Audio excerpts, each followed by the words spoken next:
야고보서 1장 2절부터 8절까지인데 뭐 누가 실수를 했던지 28이라고 그랬는데 28이 아니라 2절부터 8절까지 되겠습니다. 자, 준비되셨으면 제가 먼저 읽겠습니다. 내 형제들아, 너희가 여러 가지 시험에 빠질 때에 그것을 다 기쁨으로 여기라.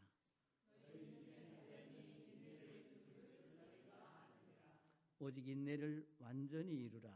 이것은 너희가 완전하고 완벽하여 아무것도 부족함이 없게 하려 함이라.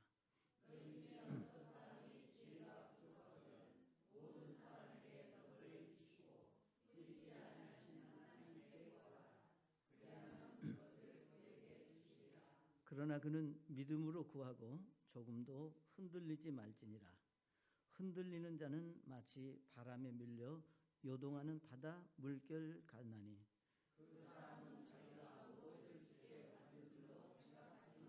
같이 읽습니다. 두 마음을 품은 사람은 자기의 모든 길에서 안전이 없느니라. 아멘.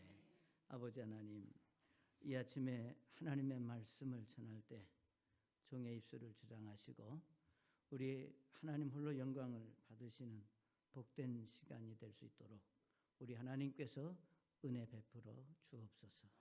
예수님의 이름으로 기도드립니다. 아멘. 자리에 앉으시겠습니다. 여러분 앞에 오랜만에 서니까 이렇게 얼굴이 다 잘 보입니다. 우리 특별히 유성근 형제님께 반갑습니다. 반갑다고요. 예. 그리고 우리 또 누굽니까? 이럴 때는 생각이 잘 안 나요. 제가 일부러 그러는 거 아니에요. 우리 수혁이 때문에 마음고생을 많이 하셨을 텐데 또 김연아 자매 반갑고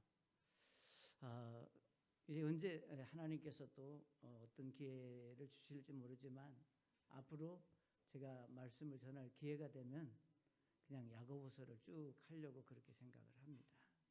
그래서 여러분이 그렇게 이해해 주시면 고맙겠습니다. 자, 오늘 우리가 이 말씀에서 드리고자 이 야고보서라고 하는 그 성경의 전체적인 그 대략은 그렇습니다. 이 야고보는 예수님의 이제 제자로서 그 예수님 십자가에 가신 다음에 이제 이 야고보서가 기록이 되어 있기 때문에 그 당시 시대적인 여러 상황이 어떤 거냐면 예수 믿는 사람들이 많이 힘들었습니다. 이것은 어느 시대를 막론하고 믿음으로 살고자 하는 사람에게는 항상 어려움이 동반된다고 하는 것을 성경은 우리에게 말씀하고 있습니다. 우리가 이런 말 하잖아요. 참 살기 뭐라 그래요? 좋아졌다 그러잖아요. 실제로 좋아졌어요. 그렇지만 살기 좋아진 거하고 우리가 피부로 실제로 여러분의 삶의 현장에서 느끼고 이제 맞는 일은 또 실제로 다 좋은 것만은 아니라는 겁니다. 그래서 야고보 사도가 그 당시 이제 흩어져 있는 그 자기 동족들에게 자, 힘들지만 아무리 어렵고 힘들어도 이 고비를 어떻게 해요? 잘 지내자. 자, 넘기면 좋은 날이 분명히 있을 것이다. 라고 하는 그런 내용으로 이 야고보서가 기록이 되어 있습니다. 그래서 여기 2절에 보시면 가장 그 친근한 예수 믿는 사람들에게 있어서 가장 친근한 단어가 뭐냐? 내 형제들아. 그래서 실제로 내 형제들아 이런 말을 하면요 감격이고 감동 있는 사람은 눈물을 주르르 흘린대요. 난 여러분 보고 눈물 흘리라는 얘기는 아니에요. 그만큼 내 형제들아 이 말은 감동이 있고 우리의 마음을 정말 뭐라 그럴까요? 옛날로 돌아가게 하고 새롭고 그래서 우리가 그렇잖아요. 우리가 어렸을 때는 형제들이 어떻게 보면 고맙고 좋고 뭐 그런 게 잘 못 느껴요. 왜? 어렸을 때는 형제가 경쟁의 대상이니까. 그런데 나이가 들면서 점점 뭐예요? 형제라고 하는 단어가 아마 여러분에게 깊이 와 닿을 거라 생각을 합니다. 그래서 여기 내 형제들아 너희가 여러 가지 시험을 빠질 때에 그것을 다 기쁨으로 여기라 그랬습니다. 이게 말이 돼요?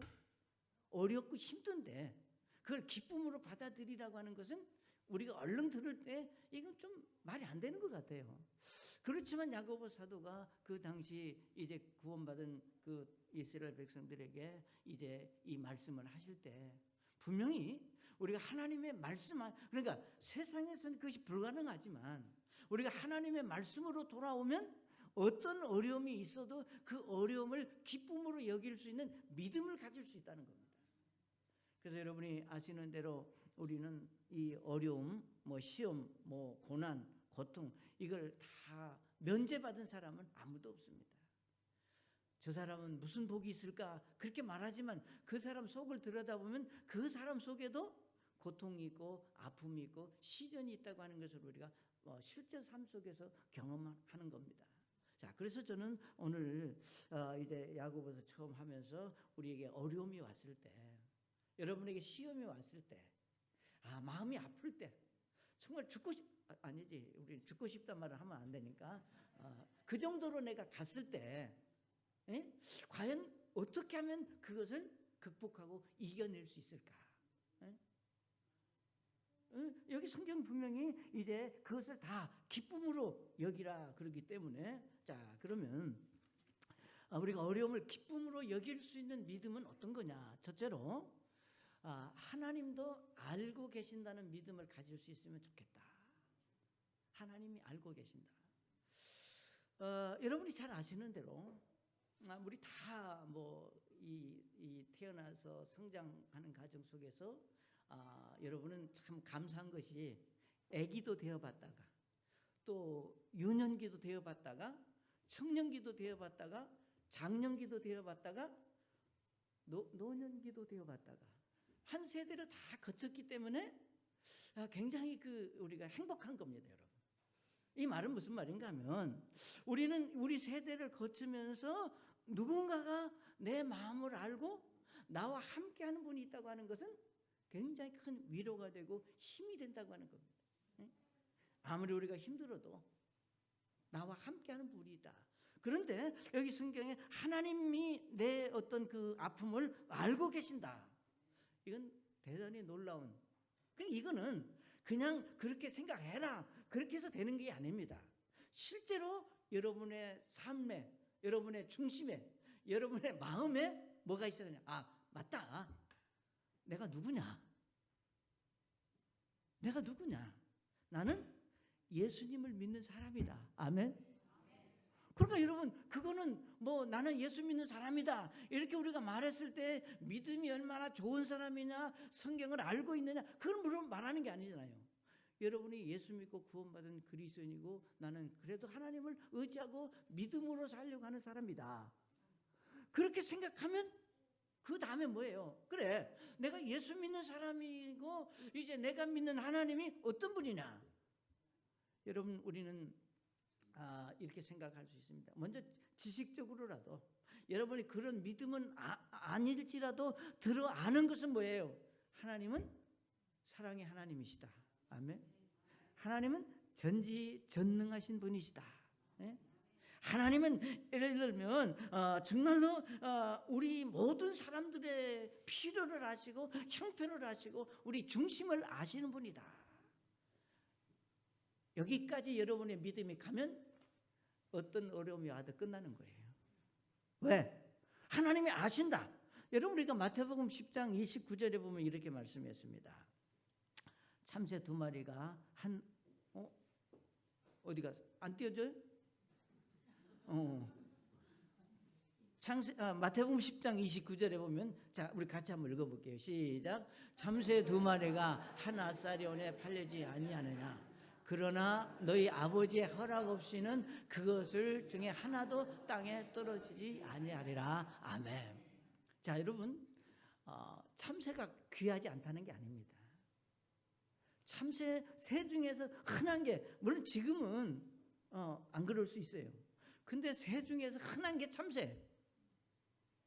여기 성경이 말하는 참새 2마리가 한 아스리안에 팔리지 아니하느냐. 그러나 너희 하나님, 너희 아버지께서 허락하지 않는다면 아무리 가치가 없고 흔한 참새라도 하나님이 허락하셔야 죽고 산다 그 말이에요. 이게 하나님의 말씀입니다. 사랑하는 여러분, 시편 119편 2절에 보시면 하나님은 멀리서도 나를 아신다 그랬어요. 내 생각도 아시고 내가 얼마나 고통 가운데 있는지, 내가 얼마나 아픈지, 내가 얼마나 힘든지, 내가 얼마나 외로운지 하나님은 멀리서도 내 생각을 아시고 내 마음을 아시고 내 형편을 하신다. 사랑하는 여러분, 여러분의 마음을 알아주는 분이 있는데 여러분의 마음을 알아주는 그분이 바로 이 세상을 창조한 창조주 하나님께서 알고 계신다. 그렇다면 여러분, 하나님이 알고 계신다면 결국은 우리가 믿는 것은 그것입니다. 하나님이 알고 계신다면, 하나님의 근본이 사랑의 하나님이시고 우리를 위해서 독생자 아들이신 예수님까지 주신 하나님이 우리의 문제를 해결하시고 우리의 형편을 아시는 그분께서 왜 그냥 계실 수 있느냐 그 말이에요. 그래서 하나님이 때가 되면 해결해 주실 것이다라고 하는 믿음으로 우리의 마음이 바꿔지는 겁니다. 그러니까 하나님이 아신다고 하는 마음을 가지면 알고 계시는 그분께서 하나님의 뜻대로 해결해 주실 것이다. 사랑하는 여러분, 성경에 많은 사람들이 다 행복하게 산 것만은 다 어려움 없이 산 것만은 아닙니다. 그렇다고 해서 우리가 힘들고 어렵게 살았다고 해서 그가 불행한 거냐? 그건 아니라는 겁니다.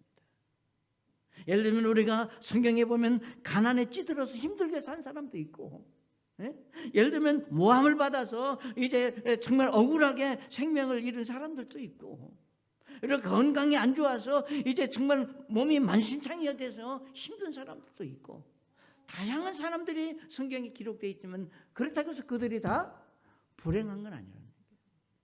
그 가운데서도, 그런 힘든 가운데서도 이것은 하나님이 하신 일이다 라고 하는 믿음을 가지고 바라봤던 사람들, 그것을 겪었던 사람들은 오히려 하나님께서 그들을 축복해 주시는 것을 우리가 성경 기록을 통해서 볼 수 있습니다. 여러분이 아시는 욥기 1장을 읽어보시면 욥은 그 당시에 당대 의인이고 전혀 흠잡을 데가 없는 사람이다 그랬어요. 자, 그러나 어떤 욥의 생애 속에서 다양한, 여러분 우리가 어렵다 해도 욥같이 어려움을 당한 사람이 어디 있겠어요? 여러분이 건강 때문에 많이 힘들었죠? 그래도 욥보다는 왜? 우리는 좋은 의료시설에서 치료받을 수 있고, 우리 좋은 나라예요. 아프기만 하면 다 낫게 해주는 건 아니지만 치료받을 수 있는 길이 있고 얼마나 좋아요. 그러나 그 당시 욥은 얼마나 힘들었으면, 옹기 그릇 깨진 그릇으로 자기 상처를 이렇게 긁으면서 피범벅이 된 그것을 움켜쥐고 있었겠어요. 그 모습을 본 욥의 아내가 말하기를, 그래도 당신이 믿는 사람이라고 말할 수 있겠느냐? 그래도 하나님 의지할 수 있겠느냐? 그렇지만 욥은 그 아내의 말을 듣고 이렇게 고백을 합니다. 욥기 2장 10절에 이렇게 말했습니다.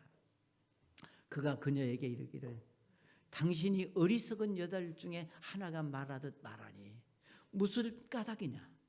여기 같이 읽겠습니다. 시작. 우리가 하나님의 손에서 좋은 것을 받았으며 또 나쁜 것을 받지 아니하겠느냐 하고, 이 모든 일에서 욥이 자기 입술로 죄를 짓지 아니하니라. 아멘. 사랑하는 여러분, 믿음이라고 하는 게 뭡니까? 여기 말하기를 하나님의 손에서 좋은 것을 받았으면 나쁜 것도 받을 수 있다 그 말이에요.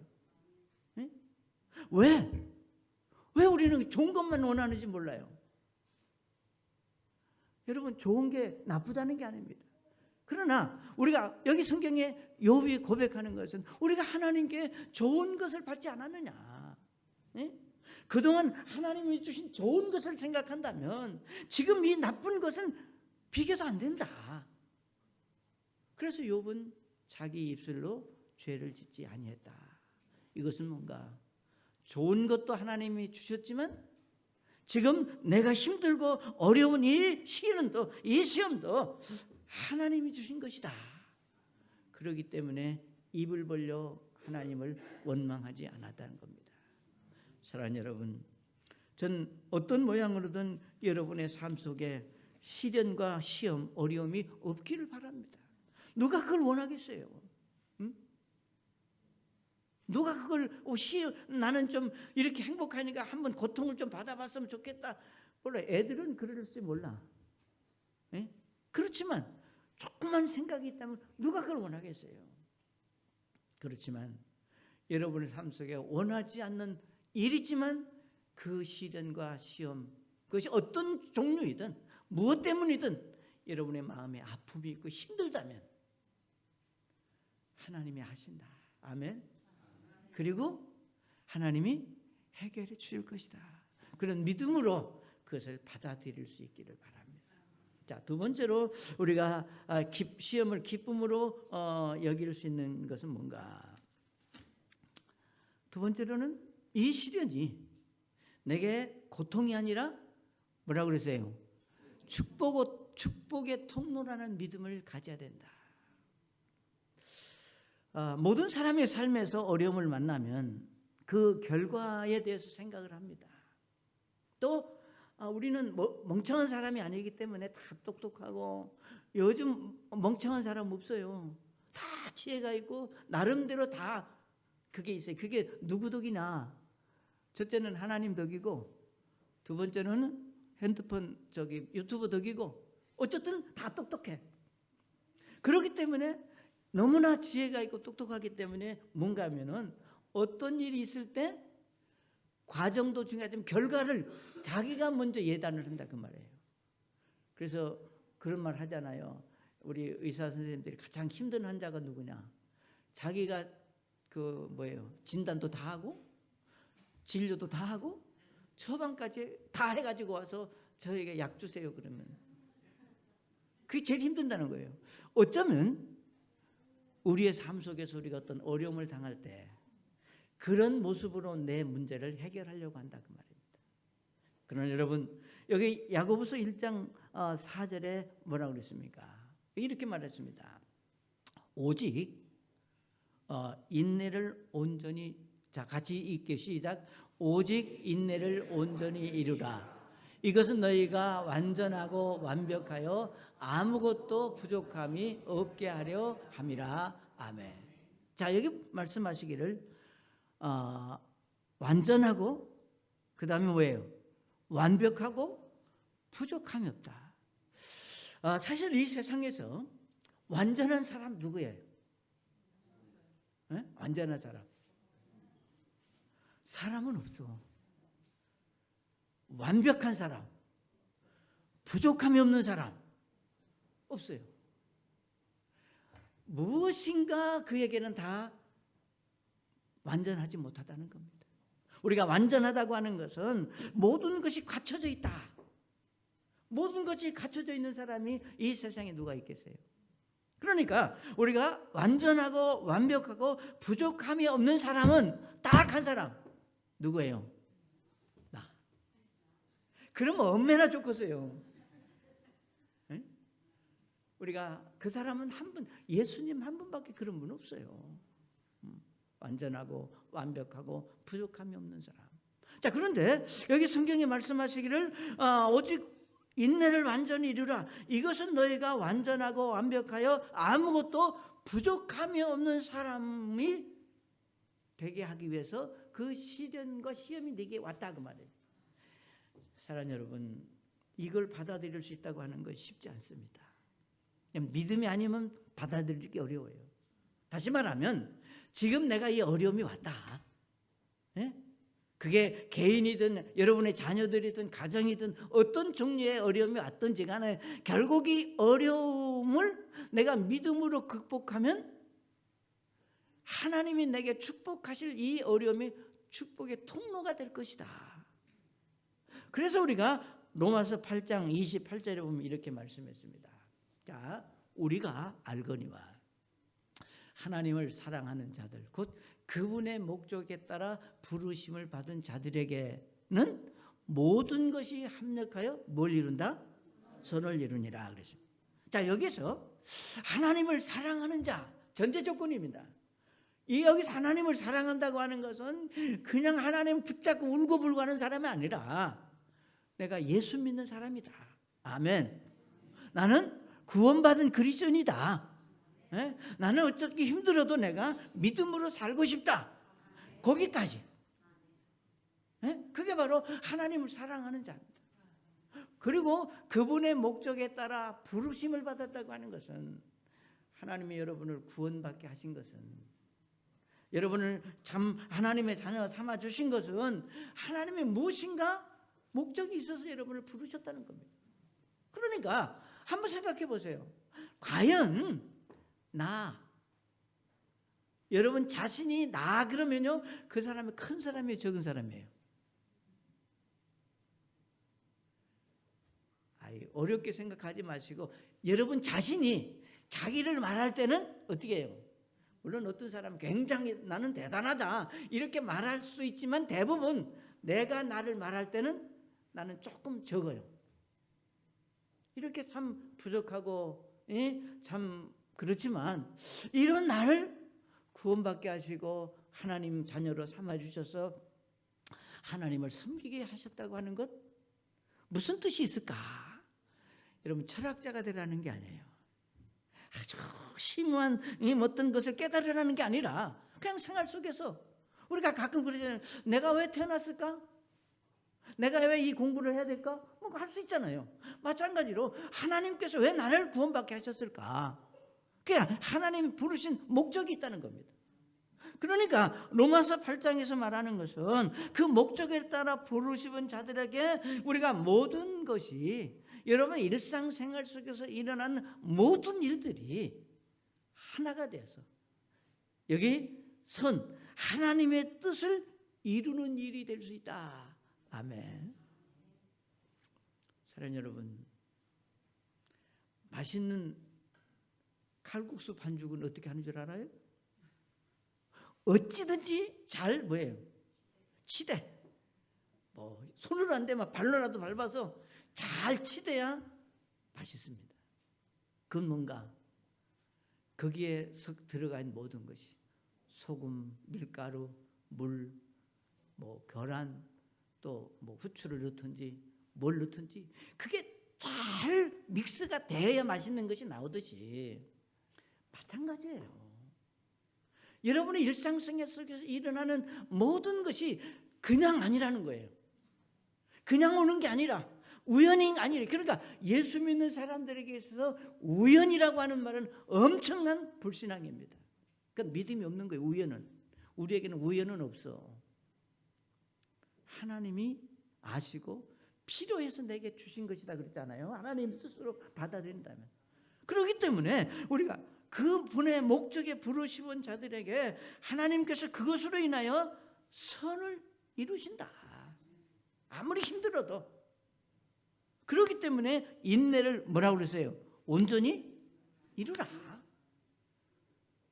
한두 번 참아보고 한두 번 해보고 이것이 내 업보지. 여러분, 업보라고 하는 말은 그게 믿음, 신앙 있는 말이 아닙니다. 다 하나님이 아시고 주시는 것이고 그 어려움을 통과만 할 수 있다면. 그래서 우리가 성경에서 믿음이 좋으신 유명한 우리가 다윗이 이렇게 고백을 합니다. 시편 119편 71절에 우리 같이 한번 읽어봅시다. 시작. 고난당하는 것이 내게 유익하오니 이로써 내가 주의 법규들을 배우게 되었습니다. 아멘. 고난당하는 것이 내게 유익이다. 이게 함부로 할 수 있는 말이 아닙니다. 여러분 잘 아시는 대로 성경을 읽어보시면 다윗이 그냥 아무런 어려움 없이 잘 성장하고 왕이 되고 예를 들면 하나님이 축복하셔서 엄청난 자리에 올라가고 그게 아니에요. 가장 다윗에게 큰 고통과, 물론 잘못한 것도 있고 실수한 것도 있지만 가장 큰 고통은 그 아들 누구예요? 압살롬의 반역으로 인하여 정말로 눈물을 흘리면서 그 목숨을 부지하기 위해서 피난 가야 되는 그런 고통, 아픔.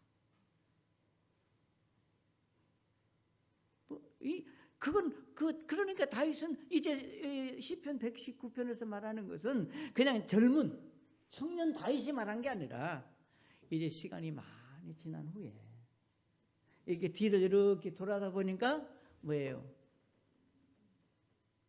고난 당한 것이 내 삶 속에서 젊었을 때든 언제든 지난날 내게 있었던 것들을 내가 생각하니 그것은 결코 내게 손해가 아니었다. 전 여러분이 그런 고백이 있으시기를 바랍니다. 아무리 힘들었어도 그 힘든 삶이 내게 유익이다. 이로써 내가 주의 법규, 하나님의 말씀을 내가 배우게 됐다 그 말이에요. 그러니까 우리가요 굉장히 명석한 것 같고 굉장히 참 그 지혜가 있는 것 같지만 하나님의 말씀을 배우고 그 말씀에 순종하고 말씀대로 사는 거는 우리가 엄청 둔할 때가 많아요. 그러니까 다윗의 그 고백을 통해서 여기 그가 내린 결론은 내가 그런 어려움 때문에 하나님의 말씀이 하나님의 말씀으로 받아들일 수 있었다고 말이에요. 내가 어려움을 겪으면서 내린 결론은 뭔가? 내가 우연히 사는 게 아니구나. 이건 하나님의 은혜가 있었구나. 그걸 배우게 됐다는 거예요. 그러니까 우리가 믿는 사람들이 그런 것들을 배울 수 있고 그걸 깨달을 수 있고 그걸 고백할 수 있다면 아무리 힘들어도 우리가 하나님 나라 천국에서 사는 삶을 맛보는 거예요. 여러분 찬송가 그런 찬송가 있죠. 초막이나 궁궐이나 내가 어디서 산들 뭐라고 그러세요? 궁궐에 살면 천국이고 지옥에 살면 초막에서 살면 지옥이고 그렇게 안 부르잖아요. 아니 그렇게 부르는 사람이 있어요? 그러니까 찬송을 천국이나 지옥이나 초막이나 궁궐이나 다 천국이라고 하면서 실제로 초막에 만났을 때는 힘들어한다는 거예요. 그런데 우리가 초막에도 살아봐야 궁궐이 좋은 걸 알아요. 그렇기 때문에 우리 다윗이 고백한 것이 바로 그겁니다. 내가 어려움을 겪어보니까 그것이 결코 나에게 손해가 아니더라. 아까 욥도 말하기를 욥이 그런 고통을 다 지난 후에 한 몇십 년 지난 후에 욥기 23장 10절에 말하는 거예요. 하나님께서 나를 단련하신 후에 내가 정금같이 됐다 이렇게 얘기했습니다. 사랑하는 여러분, 아무리 어렵고 힘들어도 우리가 하나님을 말씀을 배우고 믿음의 사람으로 나를 만들어가는 것은 곧 고난과 고통과 아픔이 나를 믿는 사람으로 만들어갑니다. 그렇기 때문에 우리가 형제들아 너희가 여러 가지 시험에 빠질 때 그것을 기쁨으로 여기라. 이건 하나님의 축복의 통로다 이렇게 믿으면 어떻게 해요? 기쁨으로 받아들일 수 있습니다. 그 다음에 세 번째, 지혜를 구하는 믿음을 가져야 합니다. 이 말은 다른 말로 말하면 지혜를 구하는 믿음을 가져야 된다고 하는 것은 지혜로운 사람으로 하나님 앞에 설 수 있어야 되겠다. 그런데 사실은 우리가 지혜로 하나님께 구한다고 하는 것은 또 다른 말로 말하면 그게 뭐겠어요? 우리가 기도하는 겁니다. 우리 야고보서 1장 5절 6절을 좀 보겠습니다. 1장 5절 보면 너희 중에 어떤 사람이 지혜가 부족하거든 그랬습니다. 그러니까 우리가 왜 지혜가 부족하냐? 내 생각이 먼저 앞서기 때문에 지혜가 부족한 거예요. 모든 사람에게 너그러이 주시고 꾸짖지 아니하시는 하나님께 구하라. 그러면 그것을 그에게 주시리라. 아멘. 사랑하는 여러분, 우리가 지혜라고 하는 것은 그 문제를 판단하고 해결하는 능력입니다. 그러니까 이건 아무나 그런 지혜를 가질 수 없어요. 네? 자, 그렇기 때문에 여기 성경에 말하기를 너희 뭐라 그러죠? 어떤 사람이 지혜가 부족하거든. 그러니까 우리가 철저하게 하나님 앞에 믿음으로 어려움을 당할 때 우리가 고백하고 말할 수 있는 것은 하나님, 나 지혜가 없습니다. 어떻게 해야 될지 모르겠습니다. 이걸 어떻게 해야 되나요? 여기 말하기를 하나님께 구하라 그러니까 점잖하게 하나님 앞에 와서 하나님, 내가 어떻게 해야 될까요? 그걸 말하는 게 아니에요. 어디에서 어떤 자리에서든 어떤 상황에서든지 우리가 다급하게 정말로 여러분 진심, 여러분 마음 저 깊은 곳에서부터 나오는 진심으로 하나님, 이거 어떻게 하면 좋습니까? 이 상황에서 내가 할 수 있는 일이 무엇입니까? 라고 하나님 앞에 기도할 수 있는 믿음을 말하는 겁니다. 그냥 통상적으로 어떤 하나님 이렇게 해주세요, 저렇게 해주세요, 그걸 지금 말하는 게 아니에요. 사랑하는 여러분, 전 여러분이 어려움이 하나님의 축복의 통로라고 말씀하셨듯이 그 축복의 통로가 되기 위해서는 여러분이 믿음으로 하나님 앞에 구하는, 하나님 앞에 기도하는, 하나님께 맡기는, 하나님의 뜻을 쫓는 그런 믿음의 사람으로 여러분이 옮겨져야만이 그것이 가능하다고 하는 겁니다. 중요한 것은 참 우리가 그렇잖아요. 우리 다는 아니겠지만 자녀들 나 길러봐서 아시잖아요. 정말 간절히 원하면 부모의 마음은 어때요? 무엇이라도 해서 해결해 주고 싶은 것이 부모의 나만 그런가? 난 그러고 싶어요. 부모니까. 그게 부모예요. 우리 사랑하시는 여러분, 우리의 아버지 되시고 우리의 주님 되시고 우리를 구원하신 하나님께서 우리가 믿음으로 하나님 앞에 힘들다고 말할 때 왜 그분이 외면하시겠냐 그 말이에요. 그렇잖아요. 여러분, 지금까지 살아오면서 많은 경험들을 하셨습니다. 힘들 때, 어려울 때 어떻게 하셨느냐? 하나님께 지혜를 구하고 어떻게 내가 해야 되는지를 하나님이 깨닫게 하시고 가르쳐 주신 그것을 우리가 순종했기 때문에 오늘 내가 여기 있는 겁니다. 그래서 우리 야고보서 1장 6절부터 8절까지 이렇게 말씀을 했습니다. 자, 그러나 그는 믿음으로 구하고 조금도 흔들리지 말지니라. 흔들리는 자는 마치 바람에 밀려 요동하는 바다 물결 같나니 그 사람은 자기가 무엇을 주께 받을 줄로 생각하지 말라. 두 마음은 푸른 사람은 자기의 모든 길에서 안정이 없느니라. 아멘. 사랑하는 여러분, 그는 지혜를 구할 때 믿음으로 구하라 그랬습니다.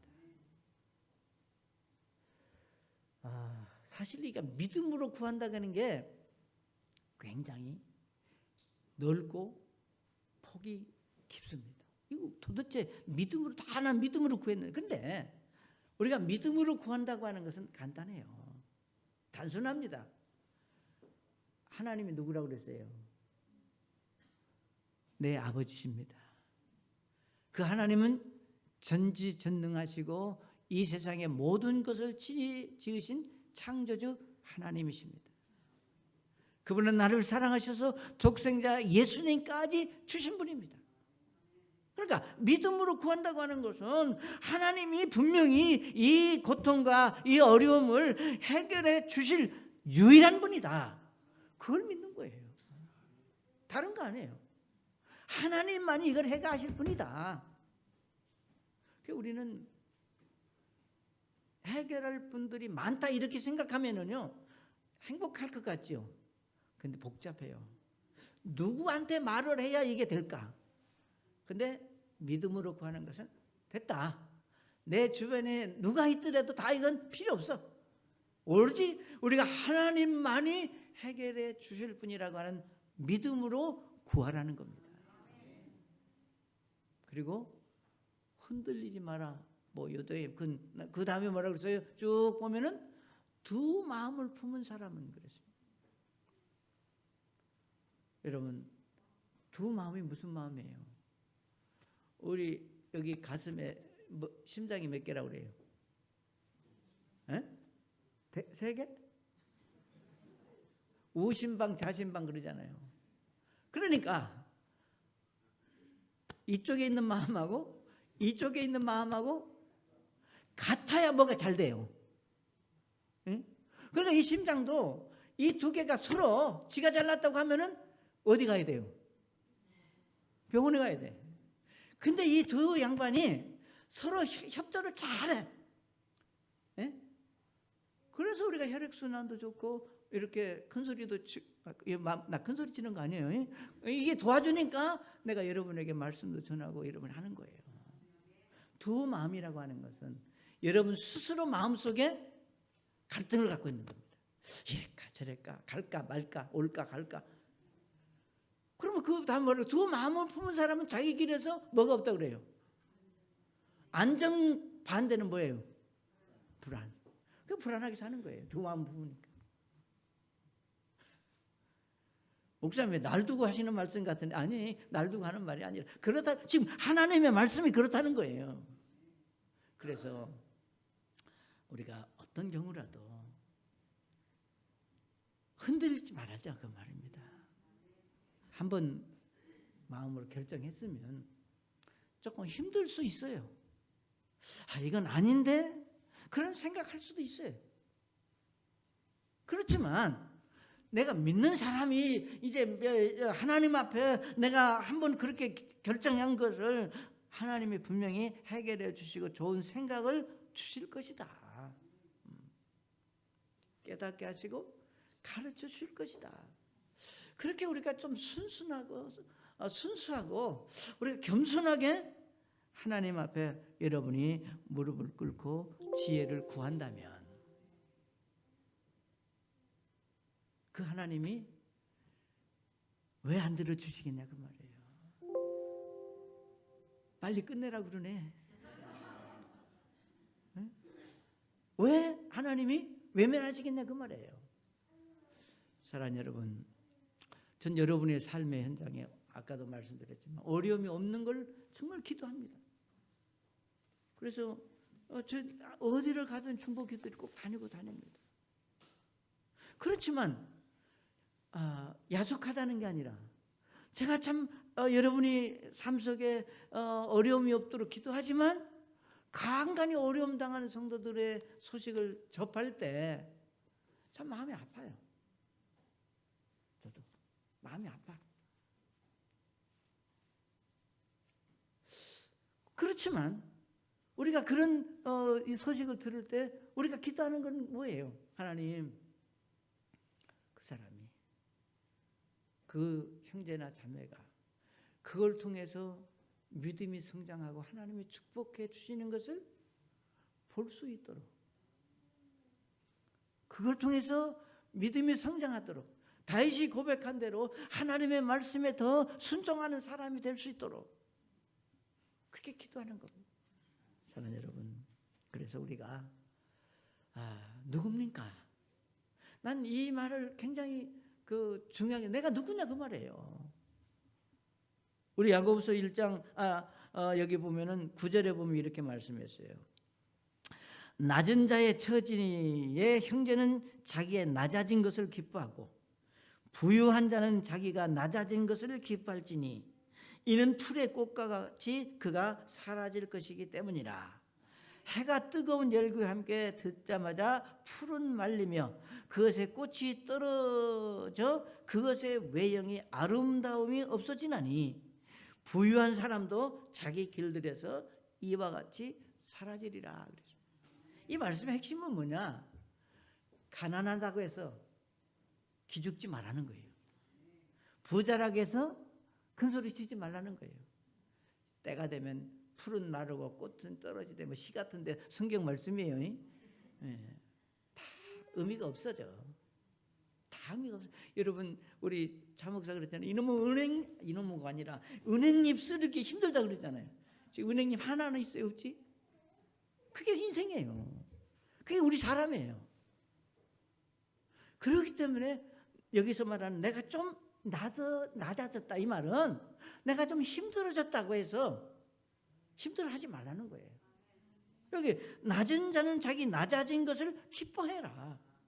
이 말은 다른 말로 말하면 내가 낮아졌기 때문에 어떻게 해요? 하나님을 더 의지한다 그 말이에요. 하나님을 더 의지할 수 있어. 그래서 우리 야고보서 1장 초반에서 형제들아 너희가 여러 가지 시험에 빠질 때 그것을 다 기쁨으로 여겨라. 이거는 아주 그 뭐라 그럴까 노년에 나이가 많으신 어르신이 이렇게 내려다 보면서 참 너무 힘들게들 산다. 너무 고생이 많다. 그러나 걱정하지 마라. 그 잠깐 지나간다. 그러니까 여기 말하기를 어떤 일 다 기쁨으로 여기라. 그렇게 우리에게 말씀해 주시는 하나님의 말씀입니다. 사랑하는 여러분, 우리 힘들지만 기쁨으로 여길 수 있는 믿음이 여러분에게 있으시기를 바랍니다. 우리 잠깐 머리 숙이시고 말씀을 들었습니다. 참 다양한 어려움으로 여러분 얼마나 힘든 시간들을 보냈습니까? 눈물도 흘렀고 한숨도 쉬었고 애통해하는 마음도 있었을 겁니다. 그렇지만 오늘 하나님의 말씀은 시험을 당했다면 그것을 기쁨으로 받아들이라고 했습니다. 오늘 여러분의 겪는 어려움 기쁨으로 받아들일 수 있는 믿음의 사람으로 세워질 수 있기를 바랍니다. 내가 오늘 말씀을 들으면서 내가 그렇게 살겠습니다. 그런 분 계시지 않습니까? 아멘, 아멘, 아멘. 아무리 힘들어도 이건 하나님의 하신 일이다라는 믿음으로 받아들이고 내가 기도함으로 이 어려움을 극복하겠습니다. 그런 믿음의 결단이 여러분에게 있으시기를 바랍니다. 자, 우리 시간 다 같이 일어나서 찬송하실 때 전 이렇게 여러분에게 말하고 싶어요. 다 같이 일어나 찬송하실 때 여러분 앉은 자리에서 기도하셔도 좋고 앞에 나와서 기도하셔도 좋고 내가 이제는 아무리 어려워도 내가 정말 그 어려움을 기쁨으로 받아들이겠습니다 라고 하는 고백입니다. 하나님 앞에. 그래서 그런 믿음의 고백이 있으시기를 바랍니다.